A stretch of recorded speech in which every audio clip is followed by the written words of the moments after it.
وكفى والصلاة والسلام على سيد الرسل وخاتم الأنبياء وعلى آله وأصحابه الأخيار. أما بعد فأعوذ بالله من الشيطان الرجيم. بسم الله الرحمن الرحيم.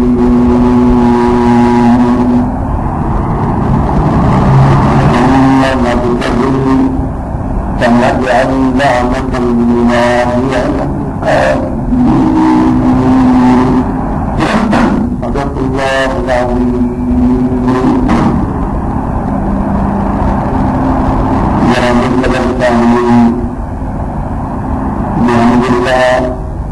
بفضل اللہ آج ہمارے اس پروگرام کا چھٹا دن ہے اور آج کا پروگرام ہے مرزا غلام احمد قادیانی کے جلوس. میں نے آپ سے عرض کیا تھا کہ اگر کسی قادیانی سے آپ کی دل ترغیب ہو رہے تو کیونکہ آپ کے اندر اتنی معلومات نہیں ہیں اور ان کے چھوٹے چھوٹے بچے بھی کافی معلومات رکھتے ہیں تو میں نے یہ عرض کیا تھا کہ اگر اس قسم کی پوزیشن بنے تو آپ اس کورس کی وجہ سے اس قابل نہیں بن جائیں گے کہ آپ ایک مناظر بن جائیں. اپنا ایمان کی حفاظت کرنا اور بات ہے اور مخالف کے ہر قسم کے اعتراضات کا جواب دینا اور بات ہے.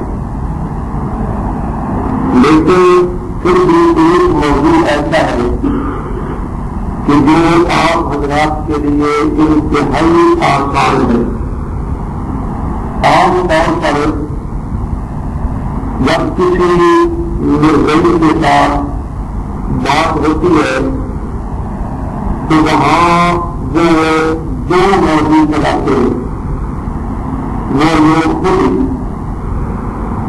سب سے پہلا ان کا موضوع یہ ہوتا ہے کہ کیا حضرت عیسیٰ علیہ السلام آسمانوں پہ زندہ ہے یا فوت ہو رہے ہیں. یہ ان کا موضوع ہوتا ہے اور اس موضوع کے اندر ترقی باتوں کے اندر ایک عام آدمی کو جو عربی گرامر سے واقف نہیں ہے وہ اس کو سمجھا دیتے ہیں یہ اس طرح اس طرح تو وہ موضوع بھی ذرا علمی ہے.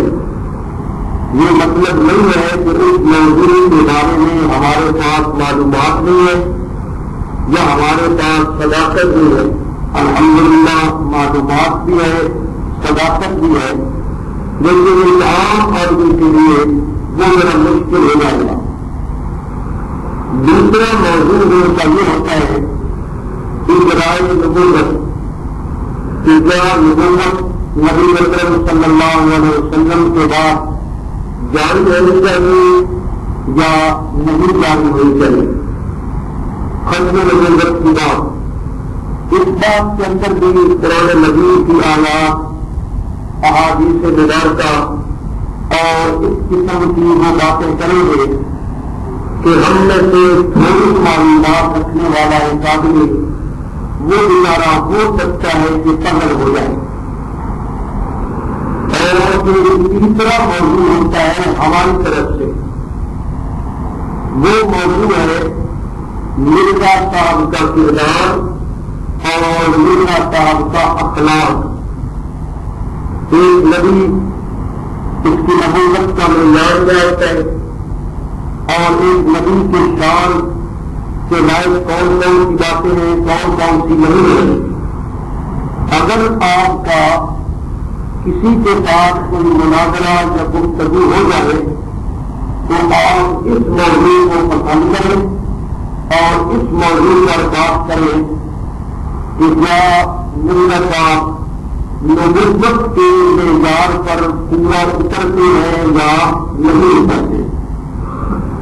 یہ میں آپ کو عرض کر رہا ہوں کہ آپ اس طرح سے ان کو لیں کہ بھائی آپ ان کو نبی مانتے ہیں. ہم یہ دیکھنا چاہتے ہیں کہ کیا نبی ہونے کی اپنا صفات اور خوبیاں ان کے اندر موجود ہیں یا نہیں ہے. تو جب اس موضوع پہ آپ لائیں گے مرزا صاحب کی سیرت کے بارے میں، مرزا صاحب کی ذات کے بارے میں، تو وہ یہاں سے ٹکرائیں گے تو آپ پھر یہ قابو کریں گے کہ نہیں یہ بات تو ہم نے کرنی ہے. تو اس سلسلہ میں سب سے پہلی بات یہ ہے کہ آپ جانتے ہیں کہ اللہ کا ایک نبی، اللہ کا ایک پیغمبر وہ کبھی جھوٹ نہیں بولتا.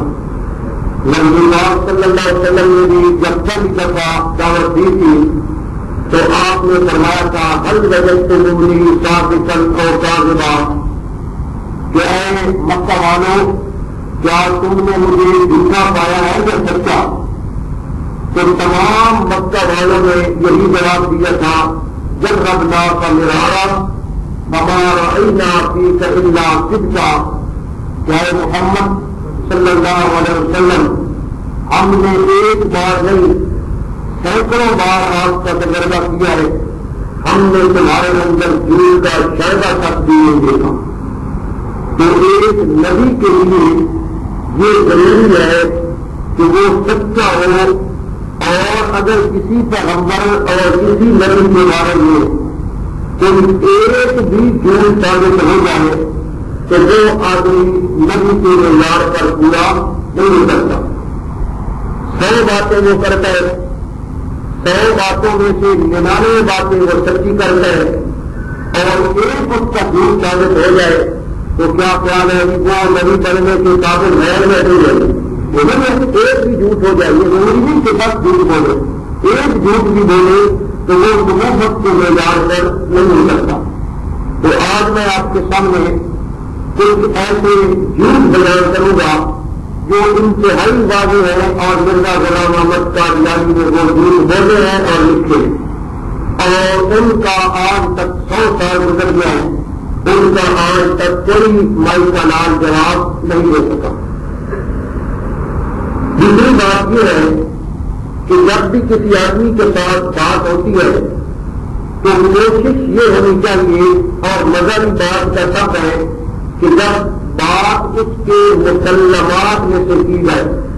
مسلمات کا مطلب یہ ہے کہ وہ بندہ جن چیزوں کو مانتا ہے انہیں میں سے زمین دی جائے. ایک عیسائی کے ساتھ ہمارا مناظرہ ہو جائے، وہ تو قرآن کو نہیں مانتا، اگر عیسائی کے ساتھ مناظرہ کریں اور قرآن کی آیات پر پڑھ کر لڑائیں گے تو وہ کوئی مزے کی بات نہیں ہے. مزہ تو یہ ہے کہ وہ انجیل کو مانتا ہے، ہم انجیل میں سے دلائل نہیں انجیل ہے، مسلمات میں سے دلائل دینا یہ بڑی عام بات ہے.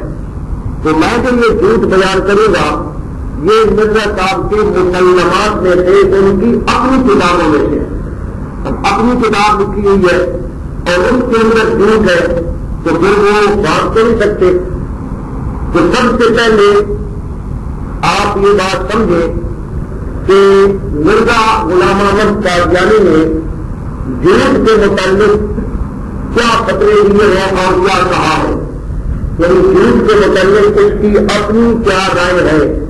جب آپ بات کریں گے تو یہ حوالے آپ ضرور پیش کریں گے کہ جھوٹ کے متعلق مرزا صاحب نے یہ کہا ہے. تو سب سے پہلی بات یہ ہے، مرزا صاحب لکھتا ہے جھوٹ بولنے سے بدتر دنیا میں اور کوئی کام نہیں. یہ ان کے اپنے الفاظ ہے، جھوٹ بولنے سے بدتر دنیا میں اور کوئی کام نہیں. تسمہ حقیقت الوحی صفحہ نمبر 26. تسمہ حقیقت الوحی، تسمہ یہ وہ تمام کرنے کے لیے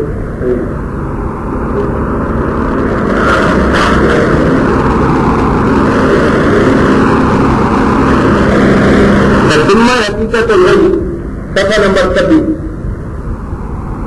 دوسری بات وہ خود لکھتا ہے جھوٹ بولنا مرتد ہونے سے کم نہیں، یعنی وہ خود مانتا ہے کہ جو آدمی جھوٹ بولتا ہے وہ مرتد ہو جاتا ہے، مرتد ہونے سے کم نہیں۔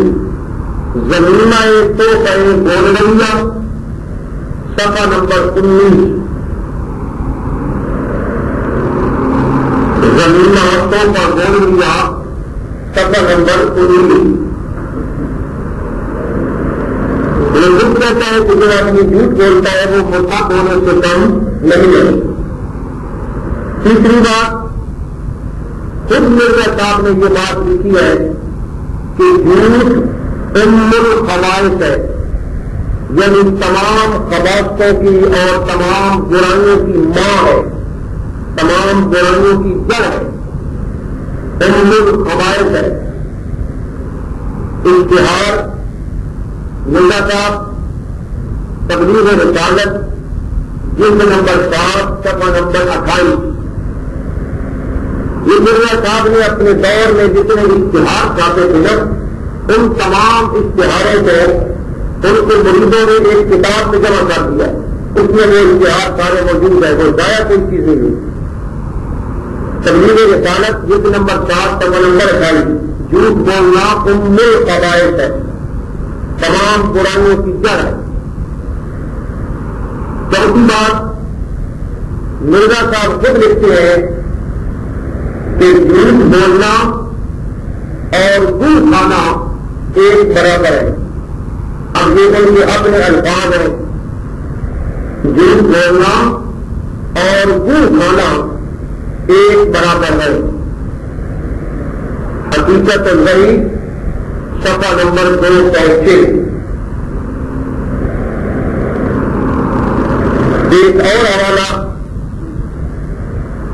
وہ کنجر جو غلط الزنا کہلاتے ہیں وہ بھی جھوٹ بولتے ہوئے شرماتے ہیں۔ وہ کنجر ان کے اپنے الفاظ ہے جو غلط الزنا یعنی زنا کی اولاد حرامزادہ جسے کہتے ہیں وہ بھی جھوٹ بولتے ہوئے شرماتے ہیں۔ شان حق صفحہ نمبر 7 یہ شانہ ہے تو خبر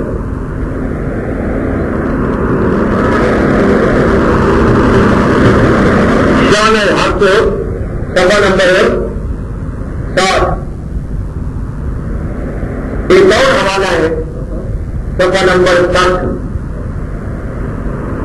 جھوٹ کے مردار کو کسی طرح نہ چھوڑنا، یہ اپنے مخاطبین کو کہہ رہا ہے، جھوٹ کے مردار کو کسی طرح نہ چھوڑنا یہ کتوں کا طریق ہے نہ انسان کا، یعنی وہ جھوٹ بولنے والے کو مردار کھانے والا کہہ رہا ہے، اور جس طرح مردار کتے کھاتے ہیں وہ کہتا ہے کہ اسی طرح جو جھوٹا آدمی ہوتا ہے وہ کتوں کی طرح گویا کہ مردار کھا رہا ہے۔ انجام آخم صفحہ نمبر 43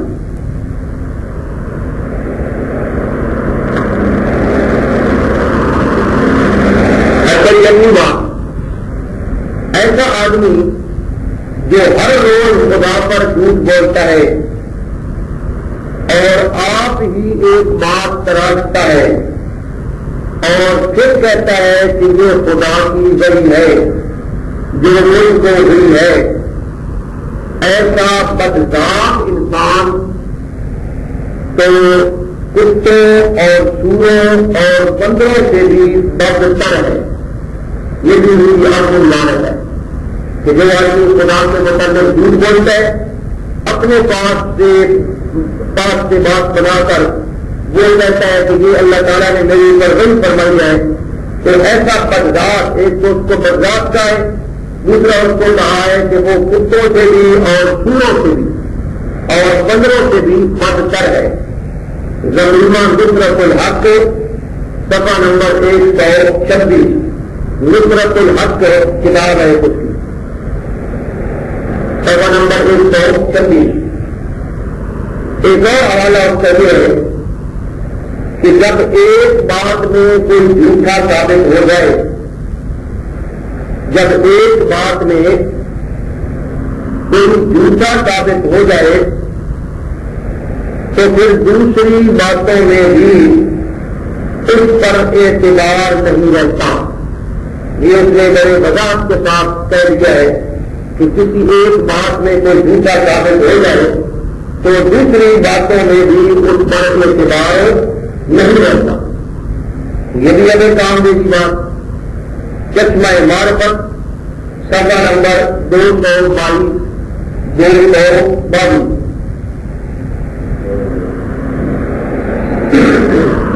ایک اور حوالہ دی، یہ شعر ہے اس کا، لعنت ہے مفتری پر خدا کی کتاب میں، لعنت ہے مفتری پر خدا کی کتاب میں، عزت نہیں ہے ذرا بھی اس کی جناب میں. یعنی جو آدمی اللہ تعالیٰ کے بارے میں جھوٹ بولتا ہے تو وہ اس پر لعنت ہے اور وہ مفتری ہے، افتراء کرنے والا، بہتان لگانے والا ہے. عزت نہیں ہے ذرا بھی اس کی جناب میں، اللہ کی بارگاہ میں اس کی ذرا برابر بھی عزت نہیں ہوتی. نصرت الحق صفحہ نمبر 10. یہ اتنی باتیں اس نے جھوٹ کے متعلق کہی ہیں کہ جھوٹ کتنی بری بات ہے کہ یہ اس کی کتابوں سے اس قسم کے حوالے علماء کرام نے بڑی محنت کر کے، بڑی ارکریزی کر کے علماء کرام نے یہ چنے ہیں کہ وہ خود جھوٹ کے بارے میں کیا کہتا ہے. اب آئیے اس کے چند جھوٹ میں آپ کے سامنے عرض کروں گا. آج باتیں بھی تھوڑے ہیں اور سبق بھی انشاءاللہ تھوڑا ہوگا لیکن بنیادی سبق ہے. پہلا جھوٹ، جھوٹ نمبر 1، مرزا قادیانی خود لکھتا ہے کہ اولیاء گزشتہ کے کشوف نے، کشوف کثرت کی جمع ہے، کشوف لے رہے ہیں، اولیاء گزشتہ کے کشوف نے اس بات پر قطعی مہر لگا دی ہے کہ یہ بات پکی ہے کہ وہ 14ویں صدی کے سر پر پیدا ہوگا، 14ویں صدی کے سر پر پیدا ہوگا، اور نیز یہ کہ پنجاب میں ہوگا، نیز یہ کہ پنجاب میں ہوگا. 40 جلد نمبر 2 صفحہ نمبر 23.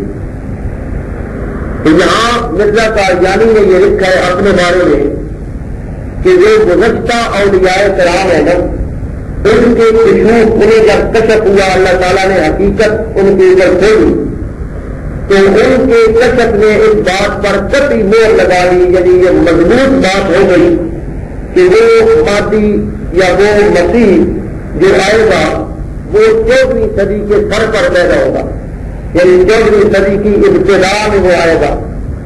نیز یہ کہ وہ پنجاب میں ہوگا. یہ اس نے اپنے متعلق ایک بات کی ہے. تو ہم اس کے متعلق اتنا عرض کریں گے کہ اس نے کہا ہے اولیاء، اولیاء کس کی جمع ہے جی؟ ولی کی جمع ہے. اس کا مطلب ہے کہ وہ زیادہ اولیاء کی بات کرنا چاہتا ہے، ایک ولی کی بات نہیں کرنا چاہتا. اولیاء ولی کی جمع ہے تو کم از کم ہم یہ چاہتے ہیں کہ وہ کم از کم 10 محکمات، 10 کم از کم 10، یہ جمع کثرت جو ہوتی ہے نا، یہ عمر 7 8 10 تک جاتی ہے. کم از کم 10 محکمات اولیاء جو صاحب اعتماد ہو، جن کو لوگوں نے ولی مانا ہو، وہ ان کے نام پیش کریں. ہمارا مطالبہ یہ ہے کہ جب اولیاء گزشتہ کی کشوف نے یہ بات ثابت کی ہے کہ ہمارے سامنے وہ 10 ولیوں کے کشف کو ثابت کریں اور بیان کریں کہ جن کے کشف میں 2 باتیں ہوں. ایک تو یہ بات ہو کہ وہ 14ویں صدی کے سر پر آئے گا، اور دوسری بات یہ ہو کہ اس میں پنجاب کا بھی ذکر ہو، کیونکہ اس نے یہ بات لکھی ہے اور جب اس نے نبوت کا دعویٰ کیا ہے تو ہم نے اس کے الفاظ کو لے کر باقاعدہ اس کے مطابق چلنا ہے. تو 10 ولی تو ولی اپنی جگہ پہ رہے، ایک ولی بھی آج تک اس کی ضروریت پیش نہیں کر سکی کہ جس کے اندر اس ولی نے اپنے کشف کے اندر یہ کہا ہو، یہ ثابت کیا ہو کہ وہ مسیح موعود 14ویں صدی کے سر پر آئے گا اور وہ پنجاب میں ہوگا. 14ویں صدی کی بات بھی ہو اور پنجاب کی بات بھی ہو، کسی ایک ولی کا کشف آج تک وہ ثابت نہیں کر سکے اور نہ ہی قیامت تک کر سکیں گے. تو جب یہ بات ہے، کوئی ثبوت نہیں ہے اس بات کا، کسی کتاب کے اندر کسی ولی کا کوئی کشف ایسا موجود نہیں ہے.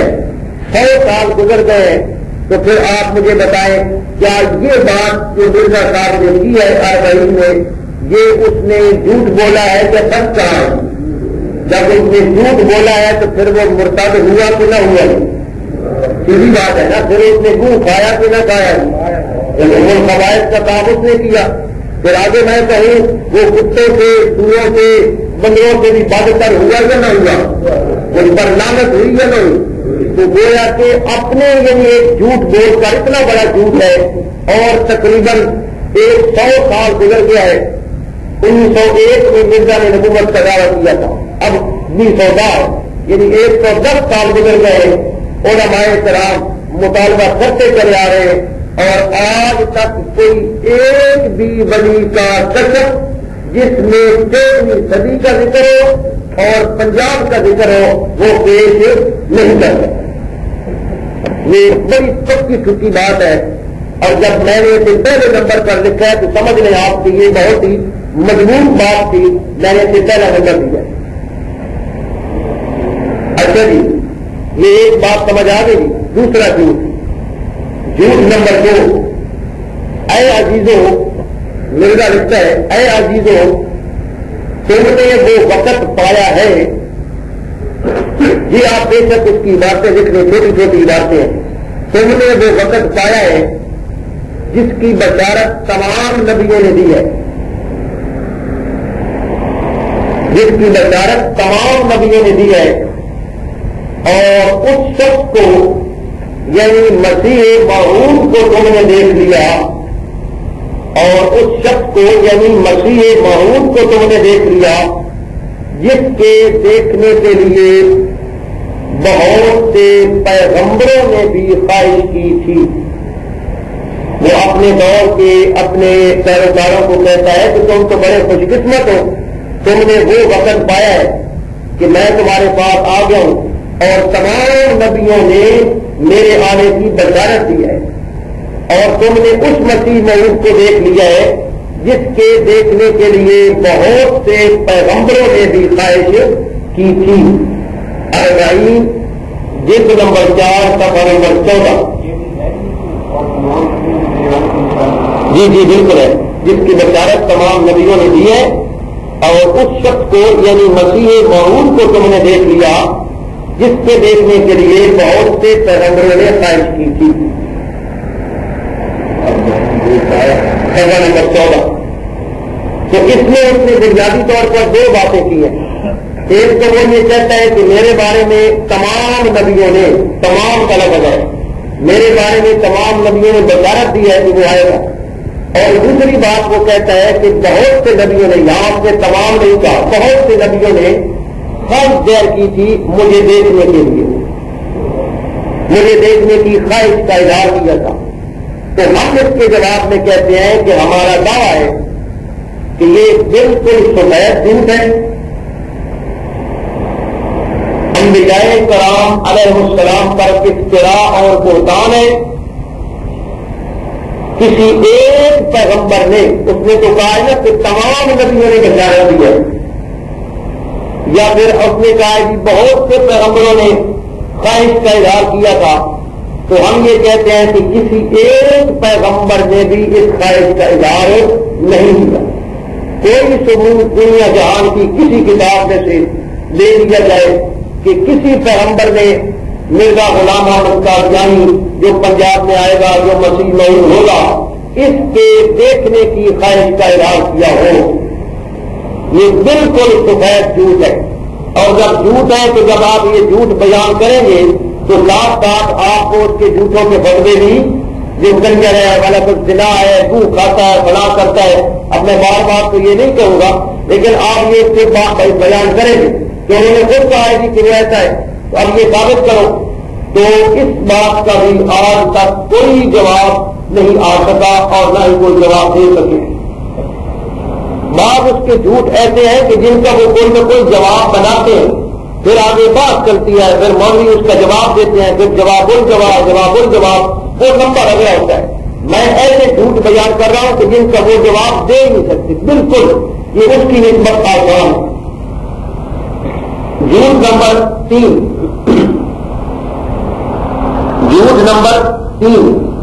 وہ خود لکھتا ہے یہ بھی یاد رہے کہ قرآن شریف میں بلکہ تورات کے بعض صحیفوں میں بھی یہ خبر موجود ہے. اب دیکھو اس کی عبارت یہ بھی یاد رہے کہ قرآن شریف میں بلکہ تورات کے بعض صحیفوں میں بھی یہ خبر موجود ہے کہ مسیح موعود کے وقت طاعون پڑے گی. یہ اس کے زمانے میں طاعون پھیل گیا تھا اور اس نے اس کو اپنی نشانی بنا لیا کہ دیکھو جناب میرے وقت میں طاعون کی بیماری پھیلی ہے لہذا یہ بھی میری ایک علامت ہے. آگے کہتا ہے مسیح موعود کے وقت طاعون پڑے گی بلکہ مسیح علیہ السلام نے بھی انجیل میں یہ خبر دی ہے. اب وہ کہتا ہے کہ قرآن شریف میں بھی ہے تورات کے بعد صحیفوں میں بھی ہے اور مسیح علیہ السلام نے انجیل میں بھی یہ خبر دی ہے. کس بات کی خبر کہ مسیح موعود کے وقت طاعون پڑے گی. اس نے مؤنث استعمال کیا ہے پڑے گی. ہم اپنی زبان میں طاعون کو مذکر استعمال کرتے ہیں تو یہ اس کی ایک عبارت ہے کشتی نور صفحہ نمبر 5. کشتی نور بھی اس کی ایک کتاب ہے. پھر اس نے دوسری بات یہ کی ہے کہ اس کشتی نور کے اندر اس نے یہ بات لکھی اور پھر اس نے اس کے حاشیے پر اس کا ثبوت دیا. حاشیے پر اس کا ثبوت دیا.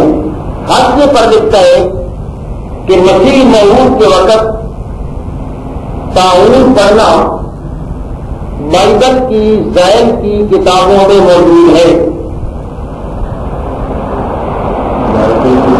ذیل کی کتابوں میں موجود ہے مدرجہ ذیل کتابوں میں موجود ہے. زکریا 14/12 یعنی باب نمبر 14 اور آیت نمبر 12. انجیل متی 24/8 مقاصد 22/8 یہ اس نے حوالہ دیا ہے اپنی کتاب پر کہ یہ جو میں نے کتاب کا متن لکھا ہے نا تو متن کی وہ تشریح کرتے ہوئے حاشیے پر لکھتا ہے کہ یہ طاعون پڑھنے کا ذکر فلاں فلاں کتاب میں موجود ہے. ایک تو اس نے کہا ہے قرآن شریف میں, دوسرا وہ کہتا ہے جناب کہ تورات میں, اور تیسرا وہ یہ کہتا ہے کہ مسیح علیہ السلام نے خبر دیا ہے انجیل میں. تو اب جناب یہ 3 کتابوں کا اس نے نام لیا ہے اور چوتھا اس نے قرآن شریف کا نام لیا ہے. ہم اس کے جواب میں یہ کہتے ہیں کہ قرآن مجید اور انجیل کی کتاب ہم آپ کے ہاتھوں میں دیتے ہیں. ہم ان کو قرآن مجید بھی دیتے ہیں کہ یہ قرآن مجید ہے اور یہ انجیل ہے, اور آپ ہمیں مسیح موعود کے وقت طاعون پڑھنے کا ذکر دکھا دیں. قیامت تک وہ مسیح موعود کے وقت قرآن سے یا انجیل سے یا تورات سے مسیح موعود کے وقت طاعون پڑھنے کا ذکر نہیں دکھا سکے. یہ بھی ایک سفید جھوٹ ہے. اس کا نہ قرآن مجید میں ہے نہ انجیل میں ہے کہ مسیح موعود کے وقت طاعون پڑے گا. تو یہ جو اس نے ایک جھوٹ بولا ہے نا, در حقیقت 4 جھوٹ ہیں. در حقیقت کتنے جھوٹ ہیں جی؟ 4. ایک اس نے کہا کہ قرآن مجید میں موجود ہے, یہ بھی جھوٹ ہے. پھر اس نے کہا کہ زکریا 14/12 میں موجود ہے, یہ بھی جھوٹ ہے. پھر اس نے کہا انجیل متی 24/8 میں موجود ہے، یہ بھی جھوٹ ہے۔ پھر اس نے کہا کہ مخالفات 22/8 میں موجود ہے، یہ بھی جھوٹ ہے۔ تو اس نے گویا کہ اس ایک بات میں کتنے جھوٹ بولے ہیں؟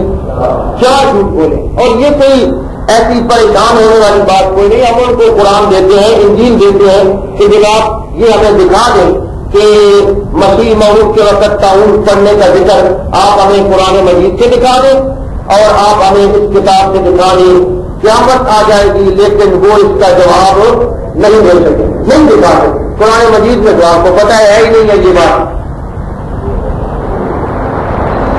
قرآن مجید کی ایک آیت ہے وَإِذَا وَقَعَ الْقَوْلُ عَلَيْهِمْ أَخْرَجْنَا لَهُمْ دَابَّةً مِنَ الْأَرْضِ، کہ ہم دابۃ الارض کو نکالیں گے، وہ ایک جانور کی بات ہے۔ بعض مرزئی یہ کہتے ہیں کہ دابۃ الارض سے مراد طاعون ہے۔ بعض مرزئی یہ کہیں گے کہ جی قرآن مجید میں یہ دیکھو نا دابۃ الارض یعنی زمین کا کیڑا، زمین کا کیڑا، تو یہ جناب زمین کے کیڑے سے مراد ہے جناب والا چوہا، اور چوہے کے کاٹنے سے طاعون پھیلتا ہے، لہٰذا اس سے مراد کیا ہے؟ طاعون ہے۔ پہلی بات تو یہ ہے کہ اس سے مراد طاعون نہیں ہے، اس سے مراد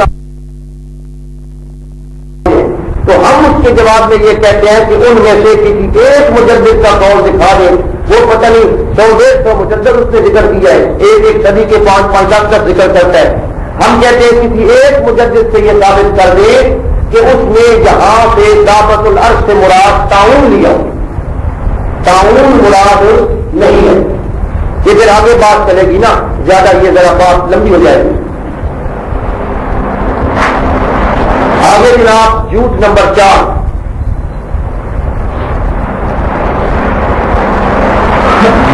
ہمارے نبی اکرم صلی اللہ علیہ وسلم نے اور نبیوں کی طرح ظاہری علم کسی استاد سے نہیں پڑھا۔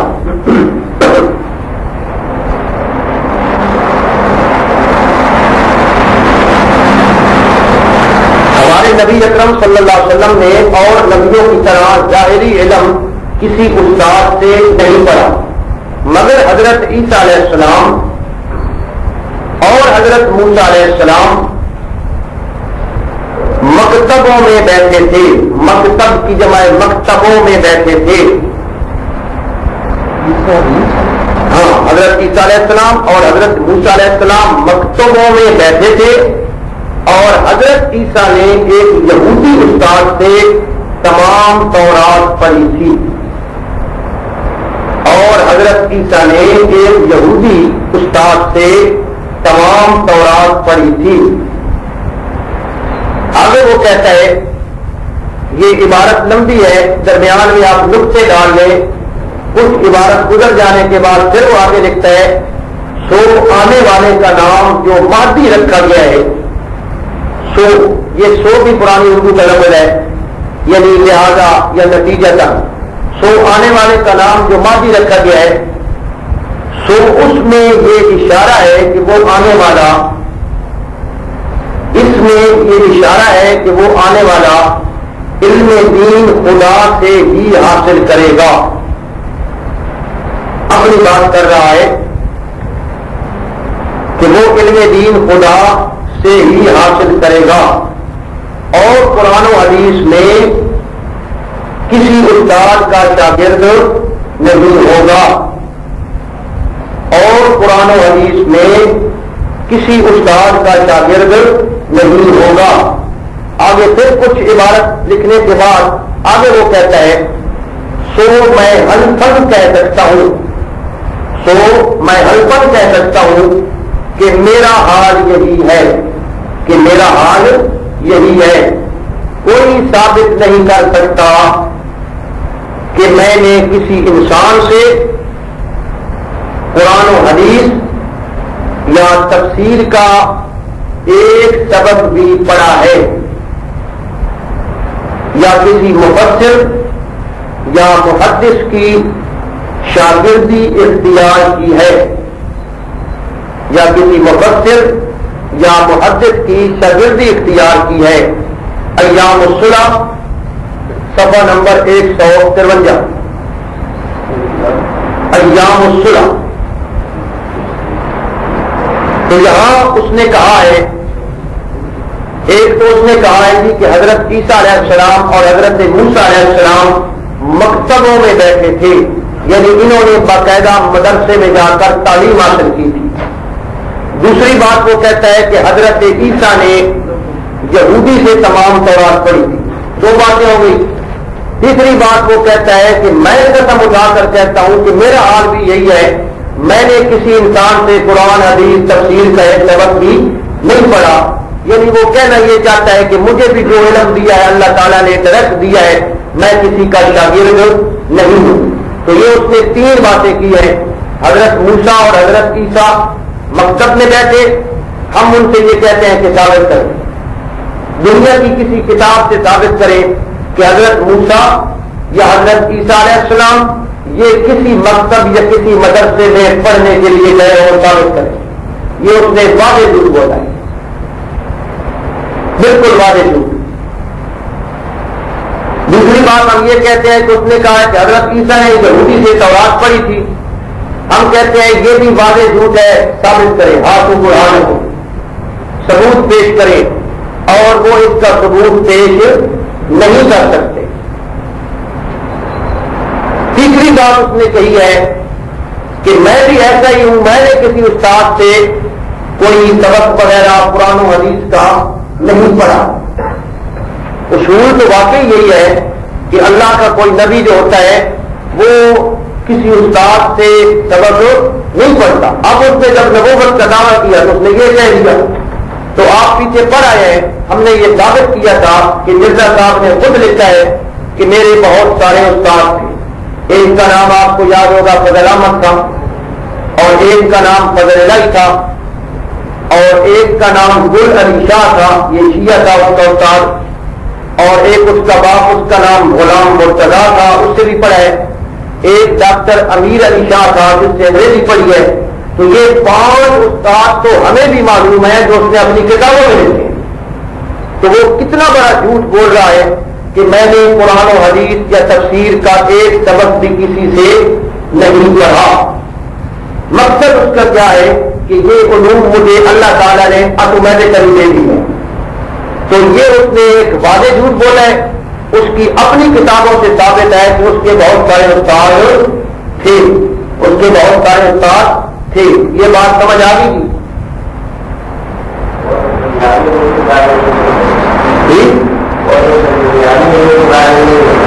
یہ جابی علوم نہیں، اس نے لکھا ہے کہ میں نے قرآن پڑھا ہے. قرآن کی بات اس نے خود لکھی ہے. بنیادی نہیں، دنیاوی.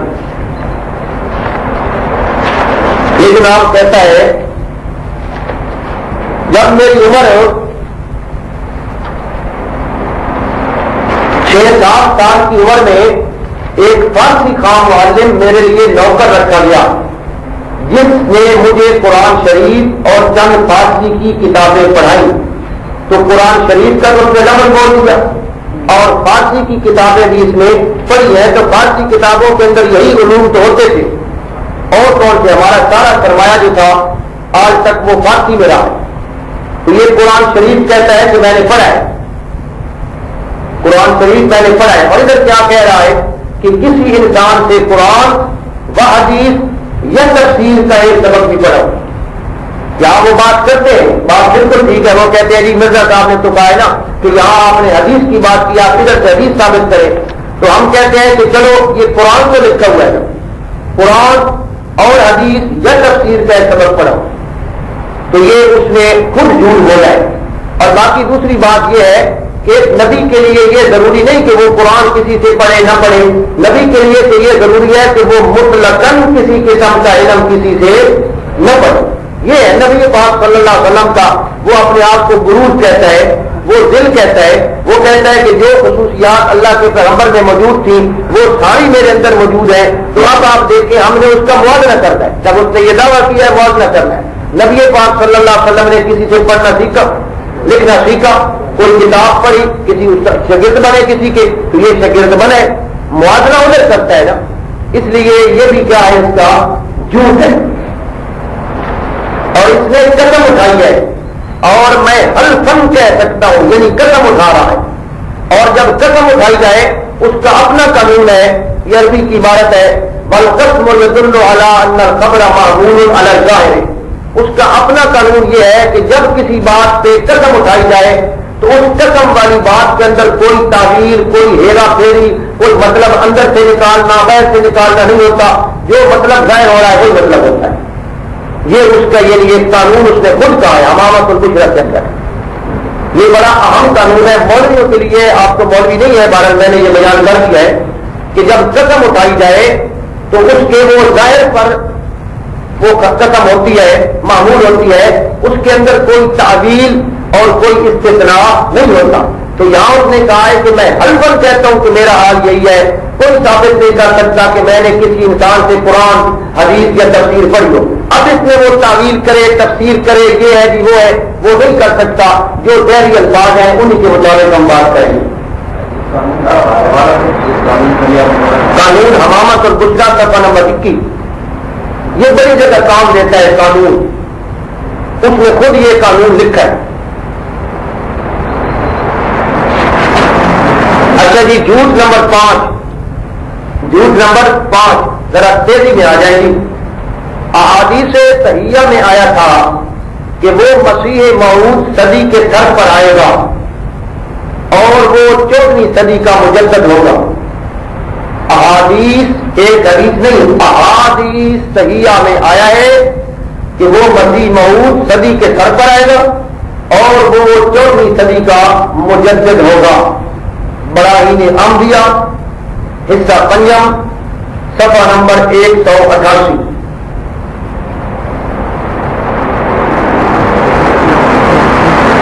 ہم اس کے جواب میں یہ کہتے ہیں کہ یہ بالکل واضح جھوٹ ہے، یہ بالکل واضح جھوٹ ہے۔ احادیث اس نے لکھا ہے کہ بہت سی احادیث میں ہم کہتے ہیں کہ کم از کم جناب 5 حدیثیں دکھا دو، 5 نہیں 4 دکھا دو، 3 دکھا دو، 2 دکھا دو، 1 دکھا دو۔ صحیح یہ نہیں کہتے کہ ہم کو بڑی لمبی چوڑی حدیث دکھاؤ جس کے راوی مضبوط ہو، ہم کہتے ہیں کوئی ایک ایسی حدیث بھی دکھا دو جو کمزور ہو، وہ بھی دکھا دو کہ جس کے اندر یہ لکھا ہوا ہو کہ مسیح موعود صدی کے سر پر آئے گا اور وہ 14ویں صدی کا مجدد ہوگا۔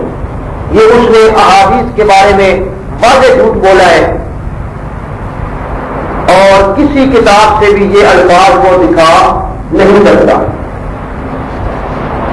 یہ بھی جھوٹ ہے بالکل واضح۔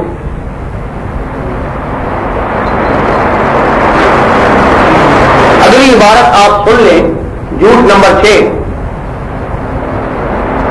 اگر احادیث کے بیان پر اعتبار ہے تو پہلے ان احادیث پر عمل کرنا چاہیے جو صحت اور وثوق میں کئی درجہ بڑھی ہوئی ہے۔ تو کہتا ہے کہ اگر تمہیں حدیثوں پر اعتبار ہے تو پہلے ان حدیثوں پر عمل کرنا چاہیے کہ جو صحت اور وثوق میں یعنی مضبوطی میں کئی درجہ بڑھی ہوئی ہیں۔ مثلا صحیح بخاری کی وہ حدیثیں جن میں آخری زمانہ میں بعض خلیفوں کی نسبت یہ خبر دی گئی ہے، اب کہہ رہا ہے کہ صحیح بخاری کی وہ حدیثیں جن میں آخری زمانہ میں بعض خلیفوں کی نسبت خبر دی گئی ہے، خاص کر وہ خلیفہ جس کی نسبت بخاری میں لکھا ہے کہ آسمان سے اس کے لیے آواز آئے گی، خاص کر وہ خلیفہ جس کی نسبت بخاری میں لکھا ہے کہ آسمان سے اس کے لیے آواز آئے گی۔ کیا آواز آئے گی جی؟ ھذا خلیفۃ اللہ المہدی، کہ یہ اللہ تعالیٰ کا خلیفہ ہے اور یہ مہدی ہے، یہ آسمان سے آواز آئے گی۔ یہ کہاں لکھا ہوا جی؟ بخاری میں۔ اب سوچو، آگے کہتا ہے اب سوچو یہ حدیث کس پایا اور مرتبہ کی ہے، جو ایسی کتاب میں درج ہے جو اصح الکتب بعد کتاب اللہ ہے۔ وہ کہتا ہے کہ یہ حدیث ایسی کتاب میں درج ہے کہ جو اصح الکتب بعد کتاب اللہ، یعنی بخاری شریف کے بارے میں آتا ہے کہ یہ اللہ کے قرآن کے بعد سب سے زیادہ صحیح احادیث جو ہے اس پر، یعنی زیادہ سے زیادہ صحیح احادیث کا مجموعہ یہ ہے۔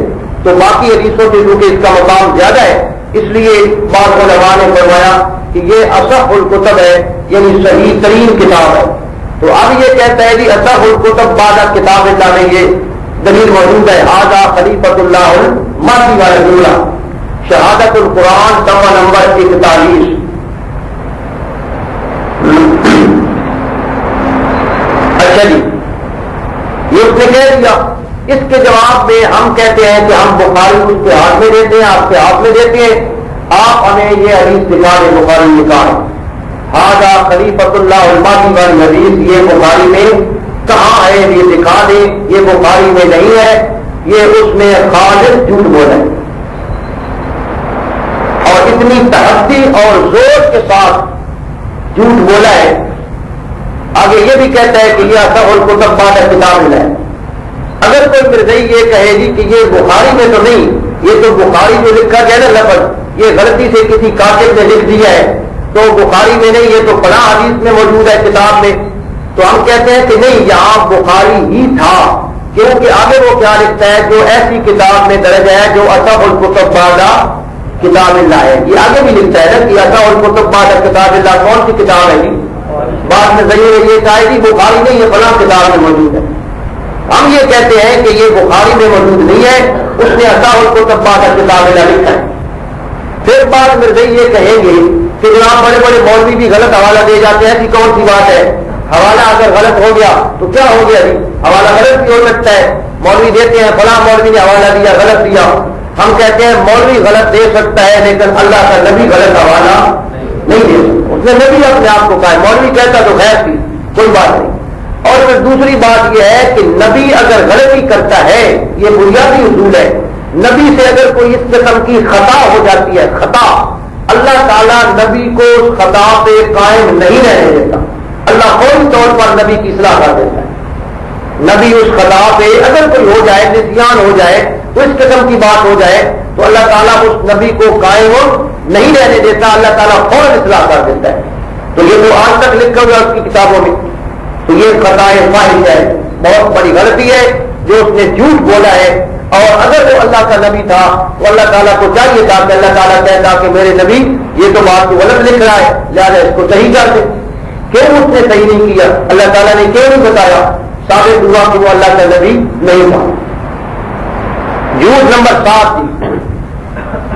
جھوٹ نمبر 7 یہ عربی عبارت ہے. وہ اپنے مخالفین کے بارے میں لکھتا ہے وقت سبونی بكل شبد، وقت سبونی بكل شبد، کہ میرے مخالفوں نے مجھے ہر قسم کی گالیاں دی ہیں. فما رددت علیہم جوابہم، میں نے ان کو گالیوں کا جواب نہیں دیا. یہ اس کی اپنی کتاب ہے مواہب الرحمان صفحہ نمبر 18. ترجمہ اس عبارت کا یہ ہے کہ میرے مخالفین نے مجھے ہر قسم کی گالیاں دی ہیں اور میں نے جواباً کچھ بھی نہیں کہا. بڑا شریف بن رہا ہے کہ میں بڑا نیک ہوں، میرے مخالفوں نے مجھے گالیاں دی ہیں لیکن میں نے جواب میں کچھ نہیں کہا. اب یہ اس نے ایک بات کہی ہے، ہم یہ ثابت کرنا چاہتے ہیں کہ اس نے یہ جھوٹ بولا ہے، اس نے اپنے مخالفین کو گالیاں دی ہیں. جب یہ بات ثابت ہو جائے گی کہ اس نے جو گالیاں دی ہیں تو پھر یہ جو لکھ رہا ہے کہ فما رددت علیہم جوابہم، کہ میں نے اپنے مخالفین کو جواب نہیں دیا، یہ کیا بات کیا ہو جائے گی جی؟ جھوٹی ہو جائے گی. اب اس کی گالیوں کے 2-4 نمونے سن لیں جی. وہ ہم سب کو یہ گالیاں دے رہا ہے جو اس کو نہیں مانتے. آئینہ کمالات صفحہ نمبر 547 عربی عبارت ہے. آئینہ کمالات صفحہ نمبر 547. وہ خود لکھتا ہے دل کا کتب ینظر الیہا کل مسلم بعین المحبت والمودۃ وینتفع من معارفها ویقبلنی ویصدق دعوتی الا ذریۃ البغایا. وہ کہتا ہے، اب اس کا ترجمہ، وہ کہتا ہے میری یہ جو کتابیں ہیں نا، ان کتابوں کو ہر مسلمان محبت کی نگاہ سے دیکھتا ہے. وینتفع من معارفها، اور ان کی معارف سے، علوم سے وہ نفع اٹھاتا ہے. ویقبلنی، اور وہ مجھے قبول کرتا ہے. ویصدق دعوتی، اور وہ میری دعوت کو سچا جانتا ہے. الا ذریۃ البغایا، لیکن کبیروں کی جو اولاد ہے وہ مجھے قبول نہیں کرتی. اس نے اپنے مخالفین کو کیا کہا ہے جی؟ ذریۃ البغایا. بغایا بغیہ کی جمع ہے، یعنی کنجریاں جو کسبی عورتیں ہوتی ہیں. تو اس نے اپنے مخالفین کو کیا کہا کہ وہ کس کی اولاد ہے؟ کنجریوں کی اولاد، یہ سب ہمیں سب کو وہ کہہ رہا ہے کہ جو مجھے نہیں مانتا وہ ذریت البغایا کنجریوں کی اولاد ہے. تو آپ بتائیں کہ پھر اس نے اپنے مخالفین کو کنجریوں کی اولاد کہا ہے یا نہیں کہا؟ اور ادھر وہ کہتا ہے کہ مجھے گالیاں دی گئی ہیں، میں نے جواب ہی کسی کو نہیں دیا، میں بڑا شریف آدمی ہوں. یہ بات آپ جب پیش کریں گے نا تو وہ آپ کے جو مد مقابل ہوگا وہ بڑا پریشان ہوگا. وہ کہے گا کہ یار اس نے یہ کہاں سے بات لا کر دکھا دی ہے، کنجریوں کی اولاد ہمیں کہہ رہا ہے. اچھا جی، ذریت البغایا کا ترجمہ پھر یہاں بھی بات ہوتی ہے. ذریت البغایا کا ترجمہ کیا ہے؟ اس کا ترجمہ نور الحق صفحہ نمبر 122، خطبہ اعلامیہ صفحہ نمبر 7، انجام آتم صفحہ نمبر 282. یہاں اس نے خود ترجمہ کیا ہے کہ ذریت البغایا کا معنی کیا ہے، کنجریوں کی اولاد، خود ترجمہ کیا. دوسری بات یہ وہ اپنے زمانہ کے مولویوں کو کہتا ہے اے بدذات پھرتا ہے مولویاں. مولویوں کو کیا کہہ رہا ہے؟ بدذات، اے بدذات پھرتا ہے مولویاں، تم کب تک حق کو چھپاؤ گے؟ کب وہ وقت آئے گا کہ تم یہودیانہ خصلت کو چھوڑو گے؟ اے ظالم مولویوں، تم پر افسوس کہ تم نے جس بے ایمانی کا پیالہ پیا وہی عوام کل انعام کو بھی پلایا. تو یہاں بھی وہ مولویوں کو کیا کہہ رہا ہے؟ بدذات. اور ادھر کہہ رہا ہے کہ یہودیانہ خصلتیں ہیں تمہاری. اور پھر ان مولویوں کو کہہ رہا ہے ظالم، پھر ان مولویوں کو کہہ رہا ہے کہ بے ایمانی کا پیالہ پیا. تو آپ مجھے بتائیں کیا اس نے یہ گالیاں دی ہیں یا نہیں دی ہیں؟ یہ دی ہیں یہ گالیاں. اور کوئی گالی اس نے ماں بہن کی دینی تھی، یہی گالی ہوتی ہے. اور اس نے یہ گالیاں دی ہیں اور وہ جھوٹ ہے، کہتا ہے فمار تو علیہم جواب ہوں، میں نے تو اپنے مخالفین کو جواب ہی نہیں دیا. یہ بھی اس کی گالیوں کا ایک نمونہ ہے. انجام آتم صفحہ نمبر 21 پر ایک اور جگہ وہ لکھتا ہے جتنے اس کے مخالف ہیں، یہ بھی بڑا سینے پر ہاتھ رکھ کر سننے والی بات ہے. نجم الہدا صفحہ نمبر 18، صفحہ نمبر 35، 2 دفعات پر یہ بات ہے. نجم الہدا یہ لکھتا ہے ان الہدا ان الہدا سارو خنازیر الفلا ونساؤہم من دونہن الاقلب، کہ میرے مخالف جو ہیں وہ جنگلوں کے سور ہیں. اپنے مخالفین کو کیا کہہ رہا ہے؟ ان الہدا، کہ میرے جو دشمن ہیں سارو وہ ہو گئے خنازیر الفلا، جنگلوں کے سور ہیں، اور ان کی عورتیں کٹیوں سے بڑھ کر ہیں. وہ اپنے مخالفوں کو کیا کہہ رہا ہے؟ ہم سارے اس کے مخالف ہیں نا. وہ ہم سب کو یہ کہہ رہا ہے، جتنے مسلمانوں نے اس کو نہیں مانا وہ کہہ رہا ہے کہ یہ خود جنگلوں کے سور ہیں اور ان کی عورتیں من دونہن الاقلب، کٹیوں سے بھی زیادہ بری ہیں. تو وہ ہماری عورتوں کو بھی گالی دے رہا ہے، ہمیں جنگلوں کے سور کہہ رہا ہے. کیا آپ نے گالی نہیں دی؟ گالی تو دے رہا ہے. تو وہ پھر جھوٹ ہے، کہتا ہے کہ میں نے کسی کو گالی نہیں دی. ایک اور مولوی صاحب تھے جی، مولوی سعد اللہ لدھیانوی. مولوی سعد اللہ لدھیانوی اس کا مخالف تھا. اس نے اس کو بڑا تنگ کر رکھا تھا اور یہ اس کے متعلق جناب ایک اس نے قصیدہ لکھا تھا. مرزا نے قصیدہ لکھتا رہا کچھ عرصہ کے بعد اس نے وہ جناب کتاب پیش کر دی کہ دیکھو جناب میں نے بڑی عربی عبارت ہے اور میں بڑا جناب پہنچا ہوں، میں نے یہ شعر بنائے. ان شعروں میں لکھتا ہے وَمِنَ اللِّئَامِ أَرَى رُجَيْلًا بَاسِطًا غَوْلًا لَعِينًا نُطْفَةَ الشُّبْهَانِ. یہ عربی عبارت ہے، ترجمہ اس کا لکھیں.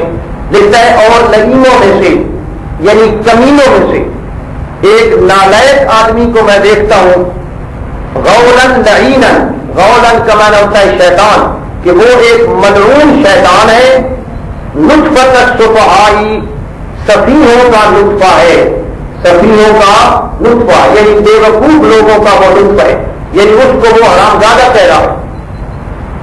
اور کمینوں میں سے ایک نالائق آدمی کو میں دیکھتا ہوں کہ وہ ایک شیطان ملعون ہے اور سفیہوں کا نطفہ ہے. آگے پھر لکھتا ہے شخص خبیث مفسد مدبر ناس.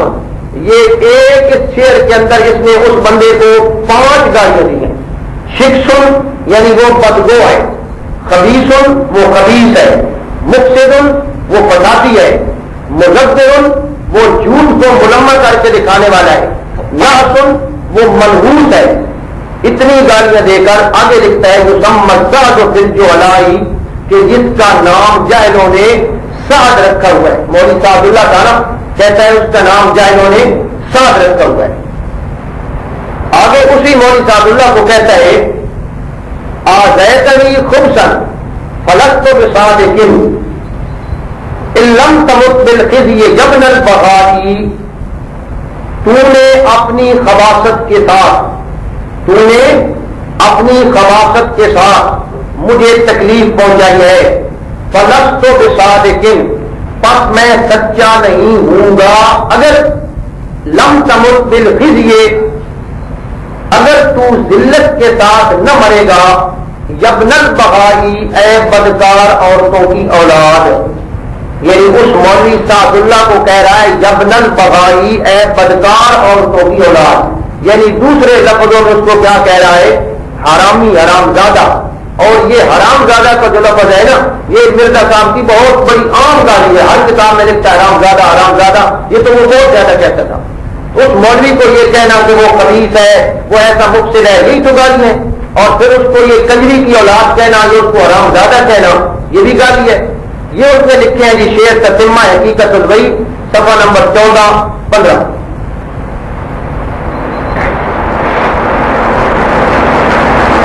پھر جناب والا اپنے مخالفین کو ایک جگہ لکھتا ہے مگر کیا یہ لوگ قسم کھا لیں گے؟